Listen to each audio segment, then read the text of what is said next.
No, unfortunately, we have heartbreaking news to share. We can now confirm 3 people have died after those heavy rains resulted to sweeping floods throughout Globe as well as in Miami. And so that's why we're going to talk to Carl Medford here, who is the Gila County Emergency Manager. And I'm sorry that we're not talking on better circumstances. 3 people dead. What else can you inform us on when it comes to the people that are missing right now? So we're pretty early in this incident. It started late at night. We are a very rural community with very limited resources, so we got every resource we could pulled in as fast as possible. The search went on all night, and it will go on all day, I imagine.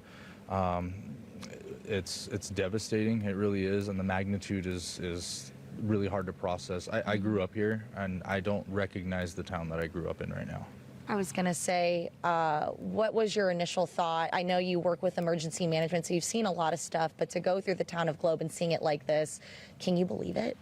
It's disbelief. I mean, I've been on large incidents before, but usually it's on a deployment going somewhere else where I've never seen before. But I mean, these are the streets I walked as a kid. This is my old neighborhood, so it's hard to process. I know we have limited information on those who have died. Can you confirm if you found them through search and rescue? Yeah, so search and rescue located 2 in a vehicle and 1 that was not in a vehicle in the flooded areas.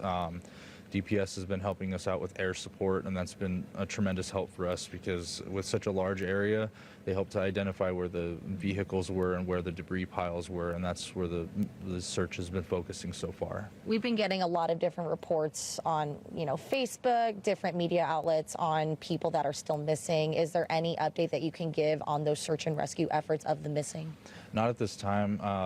The bulk of our big search and rescue resources just arrived, so I'm hoping that there's going to be more information moving forward, but we're just going to treat this like anything else search and rescue wise, and we're going to be thorough and make sure every inch is covered. I know we're anticipating potentially more rain, and we were just hit with a lot of devastating floodwaters. What is your priority for today and then potentially going into the overnight tonight?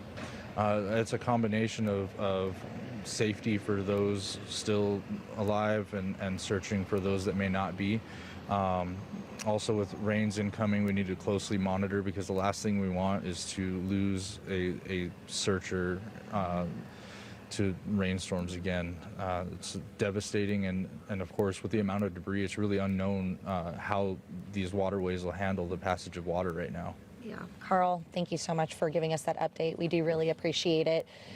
Whitney, Kylie, unfortunately, 3 people confirmed dead. We still don't know how many people are missing. I actually spoke to Carl after they had their first responder meeting, and they are telling us that evacuation resources are available right now. So if you are looking on your screen, this is the information that we have. Carl was also able to tell me a big priority for them have been those propane tanks that we have been showing you through those videos from viewers. They were swept away through these floodwaters, and it's creating a hazmat situation. So he said another thing that they're working on doing is getting air quality monitors up so that way they can monitor the situation, so that way it doesn't lead to an even more dangerous hazmat situation for the people of Globe, guys. We certainly feel for that community, and for people who have spent a lot of time there. This is a really tight-knit community where people have lived there for a long time. They know each other, and this is the type of thing that truly impacts the community, and we're certainly feel for those people and feel for those who are still missing their loved ones. And even morning. Carl, who Elena just talked to, the emergency manager there, I mean, this is the town he grew up in, so devastating to see that. Elena, thank you for the update. We'll check in with you in a little later on in the show, and sadly we